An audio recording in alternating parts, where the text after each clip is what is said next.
तो hello dear students, solution की बात कर रहे हैं। सॉल्यूशन में कॉलिगेटिव प्रॉपर्टी तक के लेक्चर पे पहुंच चुके हैं अपन।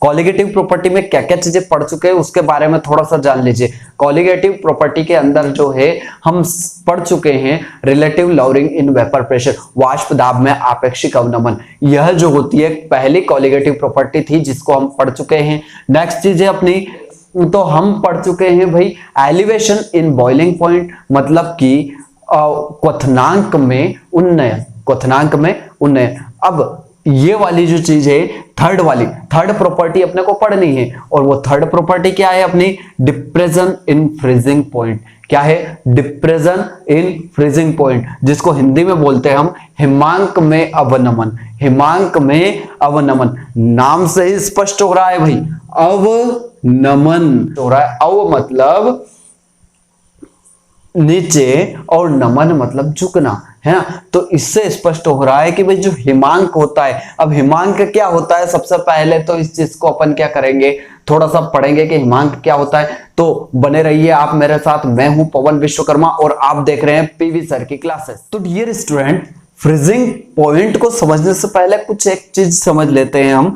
फॉर एग्जाम्पल, ये हुआ क्या, मेरे पास एक प्योर वाटर है, मेरे पास क्या है, प्योर वाटर है, और इधर की साइड मेरे पास क्या है, मेरे पास इधर की साइड में क्या है, सॉल्यूशन है। तो ध्यान से देखिए, यहां पर प्योर वाटर है, इधर मेरे पास क्या है, सॉल्यूशन है। अब मैं क्या करता हूं, प्योर वाटर को फ्रीज करता हूं, प्योर वाटर को क्या करता हूं, फ्रीज करता हूं, है ना, और इधर सॉल्यूशन को फ्रीज करता हूं। सबसे पहली कंडीशन देखते हैं अपन प्योर वाटर को फ्रीज करने की।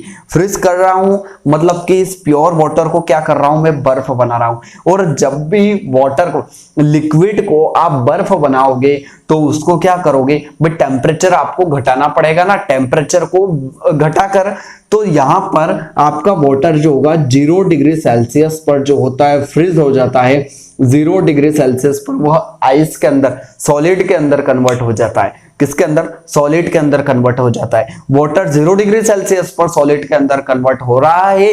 बट नाउ सॉल्यूशन की जब बात करेंगे ना, तो इसके अंदर तो solute particle plus solvent particle, दोनों पार्टिकल है। तो इस कारण से ये क्या होगा, यह 0 डिग्री सेल्सियस पर सॉलिड के अंदर, आइस के अंदर नहीं बने, आइस के अंदर जो होता है वह कन्वर्ट नहीं होगा। भाई फ्रीज जो होगा वह 0 डिग्री सेल्सियस पे नहीं होगा। इसका रीजन ये है कि सॉल्यूट और सॉल्वेंट दोनों मॉलिक्यूल है। तो ये क्या होगा भाई, कुछ और टेम्परेचर आपको, जो 0 डिग्री सेल्सियस पे जो प्योर वाटर आइस के अंदर कन्वर्ट हो रहा था, अब यहां पर आपको जो होता है टेम्परेचर को और लो करना पड़ेगा, और ज्यादा घटाना पड़ेगा। तो ये होगा माइनस, हो सकता है ये सॉल्यूशन हो, सॉल्यूशन की क्वांटिटी पे डिपेंड करेगी, वही सॉल्यूट की क्वांटिटी पे डिपेंड करेगा कि आपने जो है कितना सॉल्यूट उसमें डाला है। फॉर एग्जांपल, मैंने जो सॉल्यूट डाला है उससे हो गया कि -0.5 डिग्री सेल्सियस, -0.5 डिग्री सेल्सियस पे ये जो है किसमें चेंज हो गया, बर्फ के अंदर जो है वह चेंज हो गया या फ्रीज हो गया है। तो अब यहां देखिए, यहां टेम्परेचर के अंदर क्या आ गया, टेम्परेचर के अंदर जो है क्या आ गया है, एक डिफरेंस आ गया है। वो डिफरेंस जो है वह डिफरेंस ही क्या कहलाता है, डिफरेंस इन फ्रीजिंग पॉइंट कहलाता है। अब फ्रीजिंग पॉइंट का यहाँ डेफिनेशन जो होता है, हमेशा हम फ्रीजिंग पॉइंट से मतलब क्या समझते हैं, है ना, हिमांक से मतलब क्या समझते हैं, तो कोई लिक्विड जो होता है जिस पॉइंट पर बर्फ में बदलना स्टार्ट कर देता है, बर्फ में कन्वर्ट होना स्टार्ट कर देता है, उसे हम फ्रीजिंग पॉइंट या हिमांक कहते हैं। लेकिन यहां पर तो वेपर वाली बात आ रही है। किसकी बात आ रही है? हमने पूरे इसके अंदर, पूरे वीडियो के अंदर, पूरे लेक्चर्स के अंदर, सारे जितने भी सॉल्यूशन के लेक्चर है सबके अंदर एक ही चीज पड़ी है, वेपर प्रेशर। तो जब वेपर प्रेशर के बेस पे अगर डेफिनेशन देखोगे तो वह बिल्कुल डेफिनेशन चेंज होगी। वेपर प्रेशर के अंतर्गत अगर डेफिनेशन देखोगे ना, तो फ्रीजिंग पॉइंट की डेफिनेशन ये लिख रहा हूं मैं, all of my dear students, आपको एक डेफिनेशन दिखाई दे रही होगी, डिप्रेशन इन फ्रीजिंग पॉइंट। क्या दिखाई दे रही होगी? डिप्रेशन इन फ्रीजिंग पॉइंट में आपको डेफिनेशन दिखाई दे रही होगी फ्रीजिंग पॉइंट की। देखिए फ्रीजिंग पॉइंट की डेफिनेशन क्या है, तो फ्रीजिंग पॉइंट की आपको डेफिनेशन जो दिखाई दे रही है उसको थोड़ा सा समझा देता हूं मैं, है ना। क्या होता है कि जब किसी लिक्विड का वेपर प्रेशर किसी सॉलिड के वेपर प्रेशर के इक्वल हो जाता है, किसी लिक्विड का वेपर प्रेशर किसी सॉलिड के वेपर प्रेशर के इक्वल हो जाता है ना, तब जाकर हम उस लिक्विड का जो होता है वही उसका फ्रीजिंग पॉइंट होता है ना। जब कोई, ये देखिए, द टेम्परेचर इन विच, वह टेम्परेचर जिस पर vapour pressure of liquid, liquid का vapour pressure becomes equal to the vapour pressure of solid, solid के वेपर प्रेशर के इक्वल हो जाए तो उस कंडीशन को हम क्या बोलते हैं, फ्रीजिंग पॉइंट ऑफ लिक्विड। उस लिक्विड का जो है क्या बोलते हैं, फ्रीजिंग पॉइंट बोलते हैं, उस लिक्विड का फ्रीजिंग पॉइंट बोलते हैं। ध्यान से देखिए, अब मैं एक ग्राफ बताऊंगा आपको। अब ग्राफ क्या है तो इसको देखिए, सबसे पहले मैं क्या करता हूं,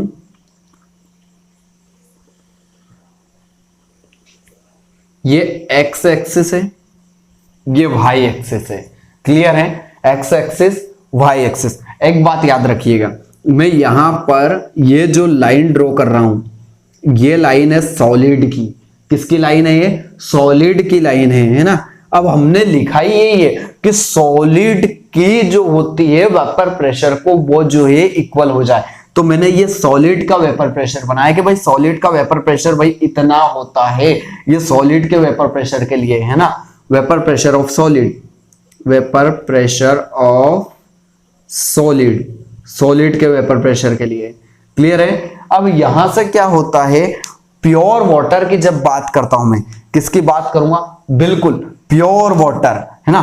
तो प्योर वाटर मान लीजिए कि यहां से आप उस प्योर वाटर को क्या कर रहे हो, टेम्परेचर को फ्रीज कर रहे हो ना, तो टेम्परेचर को क्या करोगे, डाउन करोगे। जब ये प्योर वेपर है, वाटर है, और इस प्योर वाटर का जो होता है, मान लीजिए ए बिंदु से इसका टेम्परेचर है, इस ए पॉइंट से इसका टेम्परेचर गिरता गिरता गिरता गिरता, या जहां काटेगा ना सॉलिड की लाइन को, वह सॉलिड की लाइन को काटना जो होता है वह इसका क्या होगा, ये देखिए यहां पर क्या है आपका टेम्परेचर, ये टेम्परेचर है ना, और इधर हम क्या लिखते थे, वेपर प्रेशर है ना, इधर वेपर प्रेशर होता है और इधर टेम्परेचर होता है। और ये जो कर्व बन रहा है ना, इस कर्व को पीटी कर्व बोलते हैं अपन, क्या बोलेंगे, पीटी कर्व बोलेंगे।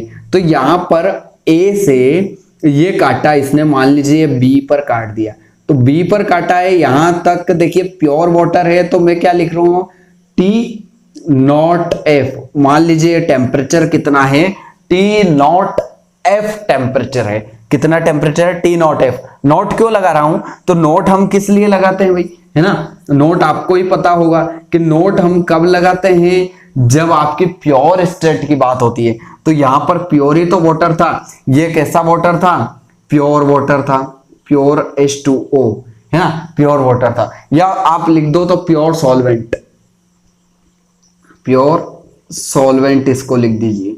अब नेक्स्ट चीज आपकी आती है कि अब इसमें सॉल्वेंट में मैं सॉल्यूट मिला दूंगा, तो मान लीजिए यह भी इसी बिंदु से स्टार्ट हुआ, यह भी इसी पॉइंट से स्टार्ट होता है, सॉल्यूट सॉल्वेंट में सॉल्यूट। लेकिन अब टेम्परेचर आपको क्या करना पड़ेगा, अब टेम्परेचर और ज्यादा डाउन करना पड़ेगा ना आपको, तो अब टेम्परेचर और ज्यादा डाउन करना पड़ा, तो ये कंडीशन कहां गई भाई, फॉर एग्जाम्पल यहां आकर इसने जो है क्या कर दिया, इस सॉलिड लाइन को कट कर दिया, इस जगह आके ये इस पॉइंट पर आकर जो है वो आइस के अंदर कन्वर्ट हुआ है, जबकि यह इस पॉइंट के अंदर आइस के अंदर कन्वर्ट हुआ था।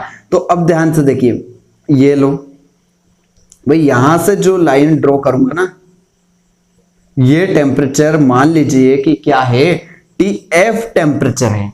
कितना टेम्परेचर है ये टी नॉट एफ था, बट बल्कि यह जो था यह कैसा है, सॉल्यूशन है, क्या है ये, सॉल्यूशन। और सॉल्यूशन का जो टेम्परेचर है वो टी एफ है ना, ये नॉट में चल रहा है, ये एफ में चल रहा है। अब हमने बात की है डिप्रेशन इन फ्रीजिंग पॉइंट, किसकी बात कर रहे हैं, डिप्रेशन इन फ्रीजिंग पॉइंट। तो डिप्रेशन इन फ्रीजिंग पॉइंट है क्या, तो ध्यान से देखो, इन दोनों के बीच में, यहां और यहां, इन दोनों के बीच में जो जगह आपको दिखाई दे रही है ना, इस जगह को, क्योंकि इन दोनों में ये डिफरेंस आया है, ये डिफरेंस क्या कहलाता है भाई, ये डिफरेंस होता है डेल टी एफ।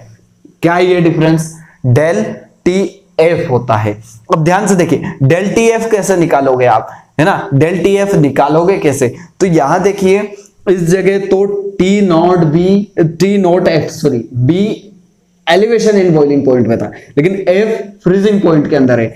तो क्या होगा, इसको निकालने के लिए बड़ा कौन है भाई, बड़ा टेम्परेचर कौन है, टी नॉट एफ होगा। जैसे अभी बताया था मैंने कि 0 डिग्री सेल्सियस पे जो होता है प्योर वाटर जो होता है वो फ्रीज हो जाता है, बल्कि यह जो होता है सॉल्यूशन वो -0.5, एक एग्जांपल दिया था बस, -0.5।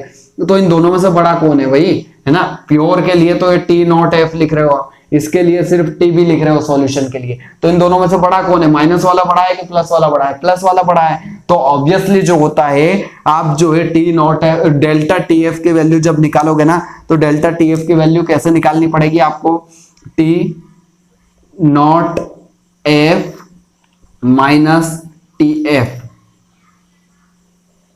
इससे वैल्यू आपकी निकल जाएगी, T not F minus T F. और ये जो डेल्टा टी एफ है ना, यही क्या है, डिप्रेशन इन फ्रीजिंग पॉइंट। देखिए इसमें जो अंतर आएगा, जैसे कि ये अंतर आपका आ रहा है, कितना आ रहा है, 0.5 का जो डिफरेंस आ रहा है ना, ये 0.5 का जो डिफरेंस है भाई, यहाँ 0 ने यहाँ 0.5, तो यह जो डिफरेंस होता है यही डिप्रेशन इन फ्रीजिंग पॉइंट होता है। कि आपको जो है कितना -0.5 जो होता है, इतना और टेम्परेचर आपको क्या करना पड़ा, डाउन करना पड़ा था, इतना टेम्परेचर और आपको क्या करना पड़ा था, डाउन यहां पर करना पड़ा था। तो अब बात आती है, चलो यहां तक आप समझ गए होंगे, कर्व आपने समझ लिया होगा अच्छे से। तो आप डेफिनेशन कैसे बनाओगे, तो जब किसी सॉल्वेंट के अंदर कोई सॉल्यूट को डिसॉल्व किया जाता है, जब किसी सॉल्वेंट के अंदर सॉल्यूट को डिसॉल्व किया जाता है, तो उस समय क्या किया जाता है, उस समय फ्रीजिंग पॉइंट जो होता है वह गिर जाता है, फ्रीजिंग पॉइंट जो होता है वह डाउन हो जाता है। इस चीज को ही हम क्या बोलते हैं, डिप्रेशन इन फ्रीजिंग पॉइंट बोलते हैं। क्या बोलते हैं, डिप्रेशन इन फ्रीजिंग पॉइंट बोलते हैं। आपको लिखना है आपके ओवन वर्ड्स के अंदर, आपके खुद के वर्ड्स के अंदर इसको लिखना है, बेटर होगा, क्योंकि यह समझना है और उसके बाद लिखना आपके खुद के वर्ड के अंदर जो होता है, मेरे ख्याल से सबसे बेटर होता है। और अब बात आती है, यहां तक तो हमने बात कर ही ली है, अब यहां से हम देखते हैं कि भाई डेल टी एफ जो होता है वही एलिवेशन इन बॉइलिंग पॉइंट वाली चीज होती है। डेल टी एफ जो होता है वह डायरेक्टली प्रोपोर्शनल होता है किसके, मोलेलिटी के, यस और नो, मोलेलिटी के। डेल टी भी जो था वो भी मोलेलिटी के इक्वल हुआ था, सॉरी डायरेक्टली प्रोपोर्शनल हुआ था, यहां भी डायरेक्टली प्रोपोर्शनल हुआ है। ध्यान से, del T F directly proportional का जो साइन होता है वो रिमूव होता है, इक्वल का साइन आता है, इक्वल के साइन के साथ साथ जो होता है एक कांस्टेंट आएगा। एलिवेशन इन बॉइलिंग पॉइंट पे के बी आया था, यहाँ के एफ आएगा, साथ ही साथ एम, के एफ एम, क्या आ गया, K F M. Here M तो मोलेलिटी है ही सही, M is molality, but what is K F, K F है मोलल डिप्रेशन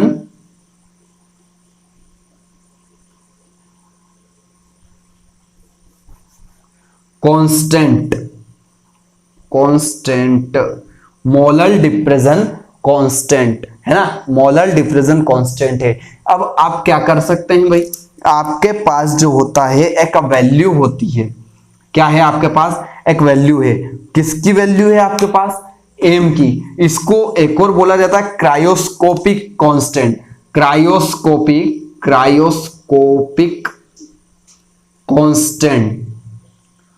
कांस्टेंट भी बोला जाता है। क्रायोस्कोपिक कांस्टेंट जो होता है वह भी इसको बोला जाता है। अब नेक्स्ट जो चीज आती है अपनी, वो आती है भाई कि इस वाली इक्वेशन को आगे बढ़ाना है ना। तो del T F is equal to, ध्यान से देखो, के एफ ऐसा कैसे, एम की जगह आप क्या लिख सकते हो, मुझे ये बता दीजिए, एम की जगह लिख क्या सकते हो आप, है ना। तो एम की जगह हमने जहां लिखा था W B into 1000 divided by M B into V, तो नहीं आएगा, W A in grams, W A in grams. इससे क्या फायदा हुआ, हमारे पास एक फॉर्मूला जो होता है वो फॉर्मूला डिराइव हो गया है।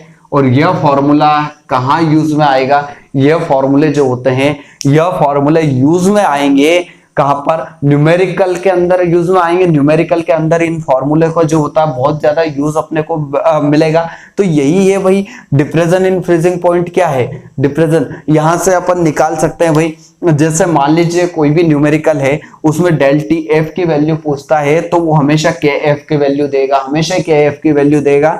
और बात आती है डब्ल्यू बी और डब्ल्यू ए की जो होती है वैल्यू अगर दी रखी होती है तो एम बी की वैल्यू तो खुद से अपन निकाल सकते हैं। अगर वह डेल टी एफ की वैल्यू दे देता है, इन सब की वैल्यू दे देता है, तो भाई किसकी पूछता है, वो के एफ की वैल्यू पूछ लेता है। तो ये सारी जो चीजें मोलल डिफ्रेशन कांस्टेंट या क्रायोस्कोपिक जो कांस्टेंट होता है उसके वैल्यूज भी पूछ लेता है। तो यह सारे जो होते हैं यह इस फॉर्मूले, तो दो फॉर्मूला अपने पास क्लियर हो चुके हैं। डेल टी बी वाला फॉर्मूला क्लियर हो चुका है, डेल टी एफ वाला फॉर्मूला क्लियर हो चुका है। नेक्स्ट चीज, अगला ऑस्मोटिक प्रेशर के बारे में हम जो है अगले वीडियो के अंदर पढ़ेंगे। आपको क्लियर समझ में आया होगा I hope. Difference in freezing point में फ्रीजिंग पॉइंट की डेफिनेशन अपने को लिखनी है।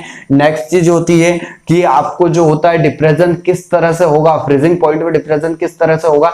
तो भाई जब प्योर सॉल्वेंट के अंदर जो होता है सॉल्यूट डिसॉल्व किया जाता है तो कहीं ना कहीं हमने को टेम्परेचर डाउन करना पड़ता है। इससे जो होता है जो फ्रीजिंग पॉइंट होता है वह क्या हो जाता है, वो भी डाउन होता है। और फ्रीजिंग पॉइंट डाउन होने से को ही हम क्या बोलते हैं, डिप्रेशन इन फ्रीजिंग पॉइंट कहते हैं। फिर अपने को ग्राफ बनाना है। ग्राफ के बाद जो होता है ये डेरिवेशन जो होता है ये प्रूव करना होता है। इस तरह से जो होता है अपना क्या है, कॉलिगेटिव प्रॉपर्टी का जो थर्ड पार्ट होता है वह third colligative property depression in freezing point complete हुई है। अगली जो कॉलिगेटिव प्रॉपर्टी है वो ऑस्मोटिक प्रेशर, वेरी मोस्ट, बहुत शानदार है। तो आप क्या करें, सबसे पहले तो यार चैनल को सब्सक्राइब करते हुए बेल आइकन जरूर दबा देना।